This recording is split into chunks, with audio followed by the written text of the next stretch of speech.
Bismillahirrahmanirrahim. Assalamualaikum warahmatullahi wabarakatuh. Waalaikumsalam warahmatullahi wabarakatuh. Alhamdulillahi rabbil alamin wa bihi nasta'in ala umurid dunya waddin.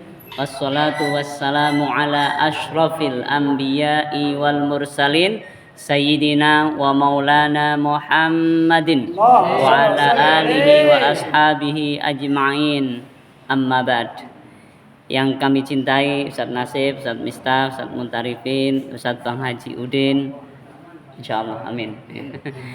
Ya, ada Bang Dayat, ada Pak Budi, ya, Pak RT, Pak RW, bapak-bapak semuanya. Masya Allah, apa kabar malam hari ini? Alhamdulillah. Alhamdulillahirabbil alamin. Alhamdulillah. Bulan lalu alhamdulillah kita bertemu, dan bulan ini Allah takdirkan masih bertemu. Alhamdulillahirabbil alamin.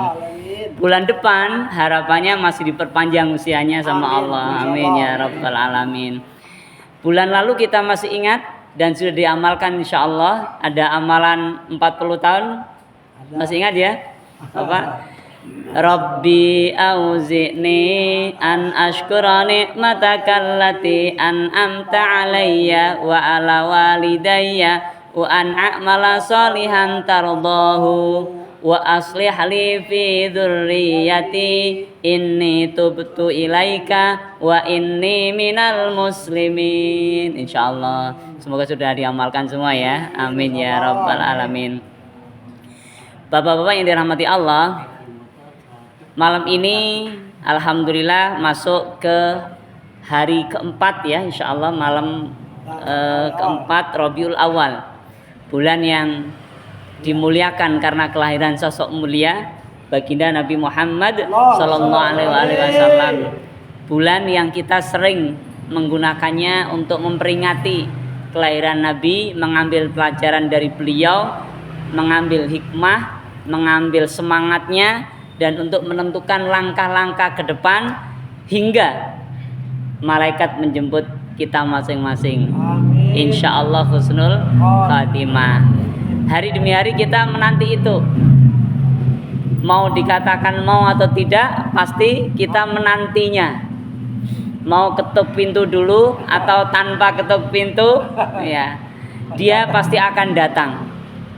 Maka ya Allah, jadikan malam hari ini sebagai pemberat amal kebaikan, pahala kebaikan nanti di akhirat. Amin ya rabbal alamin. Bapak-bapak yang dirahmati Allah, bulan Rabiul Awal momen kelahiran baginda Nabi Muhammad sallallahu alaihi wasallam, dan bulan Agustus ini momen kemerdekaan negeri kita, NKRI, Negara Kesatuan Republik Indonesia, yang sebelumnya namanya bukan NKRI ya, tapi Republik Indonesia Serikat, yang memang sengaja dibuat oleh Belanda ya, untuk memecah belah.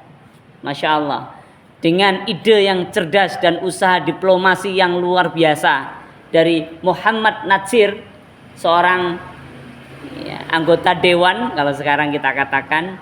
Beliau pimpinan partai Islam, Partai Masyumi ya, roadshow ke daerah-daerah untuk meyakinkan kita perlu bergabung dalam NKRI. Dibuatlah sebuah gerakan NKRI. Jadi NKRI itu bukan lahir dari pikiran orang-orang yang mohon maaf nggak pernah sholat, atau yang sholatnya masih ya belang bentong gitu ya, bolong-bolong.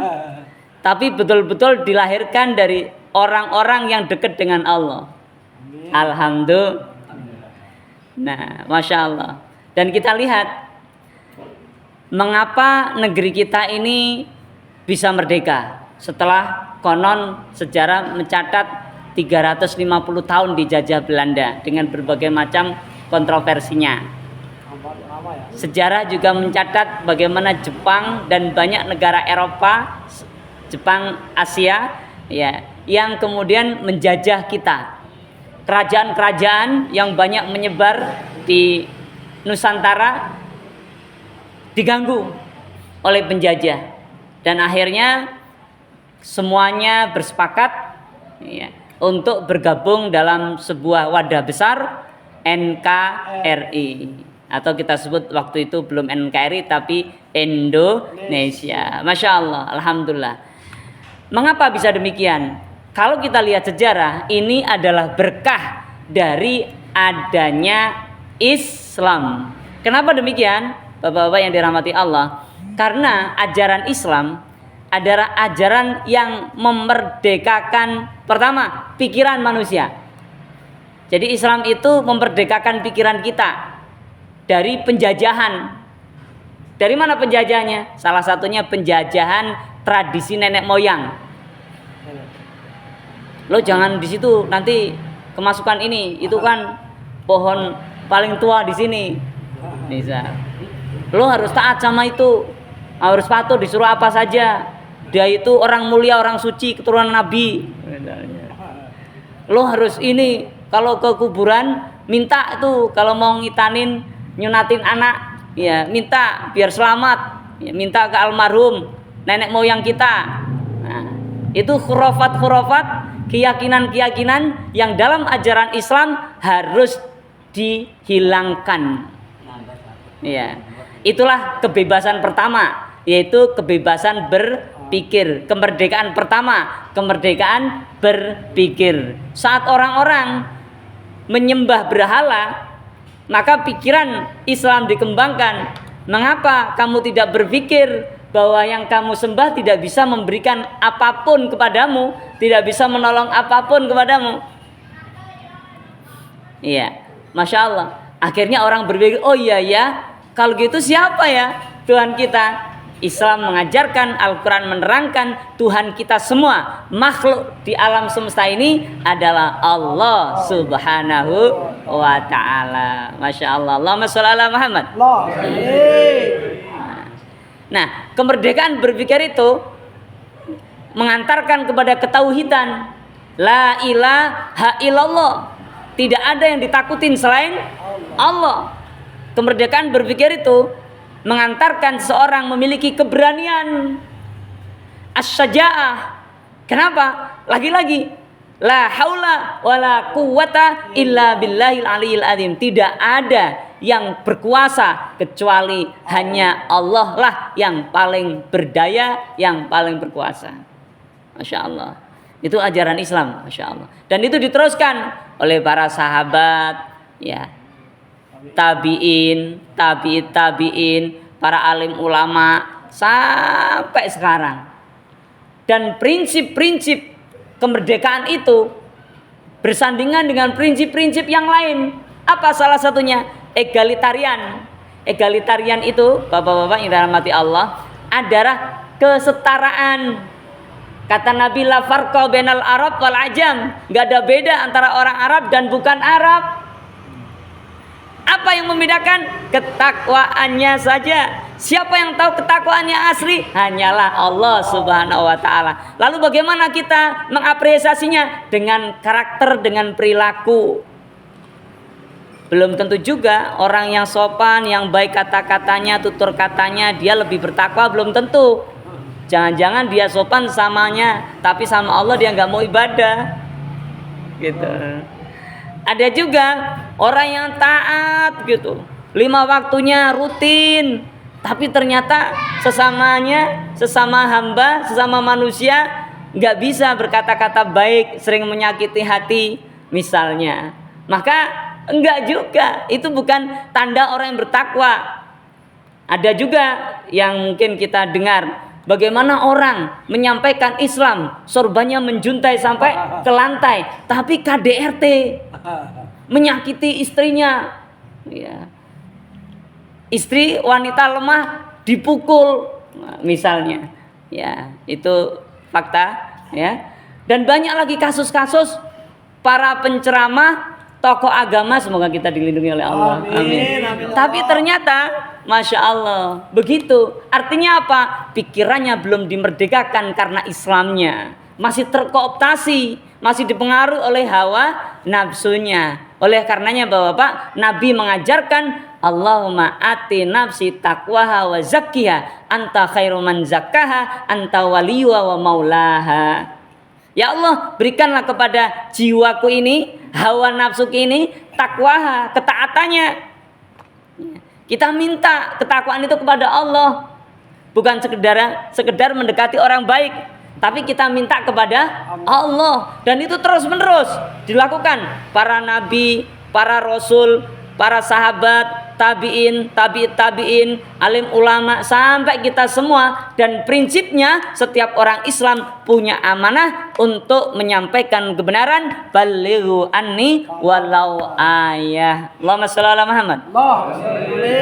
Bapak-bapak, Masya Allah, dalam catatan sejarah ya, ada yang menyampaikan bahwa di zaman Khulafaur Rasyidun, ya, Al-Khulafaur Rasyidun, itu sudah ada utusan yang datang ke Nusantara ini, utusan yang menyebarkan dakwah di Nusantara. Alhamdulillah, sampai kerajaan-kerajaan Islam bertumbuh di samping kerajaan-kerajaan Hindu Buddha saat itu. Nah, kemudian pada akhir ya, mendekati kemerdekaan ya, 1 abad, 2 abad, 3 abad sebelumnya sudah mulai bermunculan kerajaan-kerajaan Islam. Itu tandanya bahwa dakwah semakin baik, semakin menyebar. Alhamdulillah. Tapi ternyata memang kekuatan itu perlu terus-menerus pendidikan. Sehingga kerajaan-kerajaan Islam setelah dijajah oleh kolonial dan seterusnya kerajaan-kerajaan yang lain, mereka kemudian bersatu untuk melawan. Itulah ada Pangeran Diponegoro, ada para pahlawan nasional yang kita kenal. Bapak-bapak yang dirahmati Allah. Lalu kita lihat ada tokoh-tokoh yang luar biasa. Lagi-lagi kalau kita melihat sejarah, ini orang-orang soleh, sehingga bisa dikatakan rumus untuk memerdekakan kita dari penjajahan pikiran, penjajahan mental, penjajahan apalagi ekonomi, penjajahan apapun, itu adalah ketaatan kepada Allah. Itu rumusnya. Semakin taat kita, maka kita semakin berani menantang penjajahan dan melawan penjajahan. Tapi kalau kita sudah ya menggadekan ya hanya mengikuti hawa nafsu, maka akan semakin dipermainkan oleh para penjajah. Kita lihat ada tahun 1911 berdiri sebuah organisasi besar yang sampai sekarang terkenal dengan kemajuan pendidikannya, yaitu Muhammadiyah. Sebelum Nahdlatul Ulama sesudah Nahdlatul Ulama mengumumkan resolusi jihad 22 Oktober 45, ya, bulan Mei 1946 Muhammadiyah menyusul memberikan resolusi, namanya bukan resolusi tapi amanah jihad atau amanat jihad. Oh, Masya Allah. Ya, ketika 10 November Kiai Haji Mas Mansur, ketua Muhammadiyah, ikut ke Surabaya untuk menyemangati perang 10 November. Masya Allah. Dan santri-santri luar biasa, banyak yang wafat, yang berjuang di jalan Allah karena diinstruksikan sebagai wajib hukumnya untuk berjihad dalam radius 94 km dari Surabaya. Masya Allah, wajib ya, kecuali yang berhalangan atau punya kelemahan fisik. Bapak yang dirahmati Allah, inilah rentetan. Ada Muhammadiyah yang mengembangkan ide-ide kemerdekaan dengan dulu yang dikenal dengan TBC. Pernah dengar Pak ya? TBC. T-nya itu apa? Takhayul. Yang khayal-khayal. Oh, ini begini, khayal-khayal, mirip-mirip khurafat. Ya, T. B-nya apa? Bid'ah. Ya, tradisi yang kemudian dianggap sebagai keyakinan-keyakinan syariah. Itu yang dilawan oleh Muhammadiyah waktu itu. Memerdekakan pikiran. Ada C, C-nya apa? Khurafat, karena tulisan ejaan lama CH. Curofat.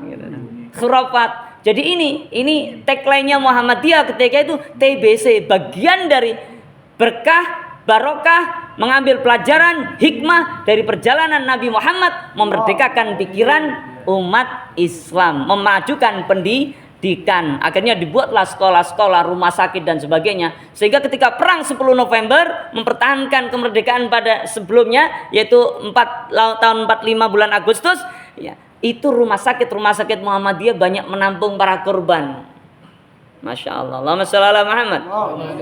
Berikutnya 1928 kurang lebih ya 2628 itu muncul organisasi besar juga di negeri kita namanya Nahdlatul Ulama yang banyak bergerak di pesantren, buat pesantren-pesantren sehingga bisa ribuan ya atau mungkin ratusan ribu kalau mau dihitung pesantren di negeri kita ini. Bapak-bapak yang dirahmati Allah. Dan secara politik ada seorang tokoh, ini orang-orang soleh semua. Kiai Haji Ahmad Dahlan, pendiri Muhammadiyah, Kiai Haji Hasyim Asy'ari, pendiri Nahdlatul Ulama, dan pendiri partai pertama kali di negeri kita, partai Islam, yaitu namanya Partai Syarikat Islam. Waktu itu nggak ada nama partainya, tapi masuk partai perjuangannya. Siapa? Hos Cokro Aminoto. Ya. Haji Omar Said Cokro Aminoto. Ya. Sampai beliau tinggalnya di Surabaya, punya tempat kos, ditempatin salah satunya Soekarno, Pak Presiden kita pertama, dan beliau adalah muridnya Hos Cokro Aminoto. Masya Allah, berani gitu. Meskipun begitu-begitu Pak Soekarno ada iman, ada Islamnya, sehingga keberaniannya luar biasa. Allahumma sholli ala Muhammad. Secara politik orang soleh juga, namanya Hos Cokro Aminoto, Haji Omar Said Cokro Aminoto. Ya. Dan setelah merdeka ada seorang alim yang sangat sederhana, rumahnya juga masih ngontrak, tapi jago diplomasi, bisa menguasai lebih dari 15 bahasa, jenggotnya panjang, namanya Haji Agus Salim. Masya Allah, ini orang-orang soleh, orang-orang yang malam-malamnya itu hidup dengan taat kepada Allah, dengan munajat kepada Allah. Ya. Bapak yang dirahmati Allah. Kemudian Allah gerakkan para tokoh itu, orang-orang sebelum kita yang soleh-soleh itu, untuk bersama menyusun langkah kemudian memerdekakan negeri kita tercinta Indonesia. Alhamdulillah. Kalau kita mau melihat sejarah, sampai kemudian ada salah satu anaknya Kiai Haji Hasyim Asy'ari yang kemudian menjadi menteri, siapa? Bapaknya Gus Dur, Kiai Haji Wahid Hasyim. Beliau salah satu tim perumus yang kemudian memastikan dengan nilai-nilai keislaman beliau, memastikan bahwa dasar negara Pancasila adalah dasar negara yang penuh dengan nilai-nilai Islam. Alhamdulillah. Masya Allah. Yang pertama yang kita tahu, Pancasila ketuhanan yang Maha Esa. Kalau dalam bahasa kita, Qul huwallahu ahad, dan seterusnya. Masya Allah. Jadi Bapak yang dirahmati Allah, ini adalah fakta sejarah, ditutupi serapat apapun pasti akan terbongkar. Ya, justru harusnya ini lomba-lomba ini yang menyesuaikan gitu, tidak sekedar ya rame-rame, tapi adalah nilai-nilai di situ yang kemudian mengingatkan kembali bahwa para founding father negeri kita ini adalah orang-orang soleh. Apa contohnya? Minimal pas adzan berhenti kita sholat. Oh gitu, keren ya. Gitu, apalagi sholatnya di lapangan. Gitu, kan setahun sekali aja nggak apa-apa sholat di lapangan. Gitu. Untuk apa? Membangkitkan semangat bahwa dulu para pendiri bangsa kita yang berdarah-darah, yang darahnya tumpah untuk memerdekakan bumi pertiwi ini adalah orang-orang yang soleh, bukan orang-orang yang salah. Mohon maaf, kalau pemabuk bagaimana bisa perang? Ya pasti jalan udah sempoyongan. Gitu. Kalau penjudi bagaimana perang? Dia takut. Gitu. Nah, sedangkan orang-orang yang diberi iman oleh Allah maka akan percaya tentang manfaat orang yang mati syahid di jalan Allah. Apalagi diinstruksikan oleh alim ulama bahwa mati membela negeri kita tercinta adalah mati syahid. Perintah untuk mempertahankan negeri, untuk mengusir orang-orang yang menyerang kita, menyerang orang-orang yang menindas kita. Di surat Al-Baqarah ayat 190, begitu juga baginda Nabi menyampaikan bahwa orang-orang yang menjaga perbatasan, menjaga keamanan, sehari aja sehari semalam dia menjaga untuk keamanan orang-orang Islam, itu nilainya sama dengan sebulan penuh puasa sunnah dan sholat malam sebulan penuh tanpa putus. Rawahu Muslim. Alhamdulillah. Ini ya. Dan itu diteruskan dalam sejarah ketentaraan kita. Ya, kita kenal kan jenderal yang sangat terkenal, Jenderal Sudirman, orang Muhammadiyah, beliau pernah menjadi guru di MTS Muhammadiyah, tapi kemudian ikut menjadi tentara, berkarir di TKR, kemudian beliau menjadi jenderal, dan sejarah mencatat orang yang nggak pernah meninggalkan sholat tahajud meskipun gerilya masuk keluar hutan. Masya Allah, Allahu Akbar. Bapak yang dirahmati Allah, ini memang sebuah garis atau sebuah benang merah kalau kita katakan yang harus kita ingat kembali. Kalau dulu mengusir penjajah itu begitu berat, sekarang beratnya adalah mewarnai kemerdekaan. Betul, Pak? Makan susah, ya, makan sih gampang ya. Beli beras, ya, ya semua mahal misalnya, Masya Allah, ya. MBG-nya menghabiskan dana, loh, Masya Allah. Ya, ini kenapa? Karena orang-orang Islam yang sudah taat-taat tadi, ketika memerdekakan Indonesia berdarah-darah, mereka ingin menjauh dari kebahagiaan, dari hiruk pikuk kekuasaan. Tasawufnya muncul gitu, nggak mau deket-deket kekuasaan, padahal ini fatal. Akhirnya apa? Yang memegang, yang meneruskan orang-orang yang tidak begitu taat kepada Allah. Masya Allah. Harusnya dari partai apapun nggak masalah, yang penting taat kepada Allah. Allahumma sholli ala Muhammad. Kesimpulannya, ya, kalau kita ingin bangkit kembali seperti dulu, bapak-bapak yang dirahmati Allah, maka secara pribadi kita harus meningkatkan ketakwaan kita kepada Allah. Ya, kita harus sering nangis, berdoa, bukan hanya doain diri kita dan keluarga kita juga saja, tapi juga mendoakan para pemimpin kita agar dijaga sama Allah. Pemimpin kita dari titik yang paling dekat kita, Pak RT, Pak RW, ya, camat, ya. Pernahkah kita mendoakan mereka? Pernahkah kita, ya, ketika kita mengingat sesuatu kemudian kita langsung mendoakan mereka dalam hati kita? Kalau belum, maka kita harus mulai nih, ya. Siapapun yang punya kekuasaan, kita doakan agar kekuasaannya dijalankan dengan baik, agar dijaga dari korupsi dan seterusnya. Sedangkan kita juga berdoa agar kita bisa berkontribusi dengan apapun yang kita miliki. Minimal meramaikan pengajian kita ini, itu minim gitu. Ya. Kalau tidak, bagaimana? Pencerahan-pencerahan itu akan terus gitu. Jangan sampai kita kembali lagi ke khurafat, kembali kepada tahayul. Kita ditakut-takuti, nggak menjadi orang yang merdeka lagi gitu. Masya Allah. Allahumma sholli ala Muhammad. Alhamdulillah.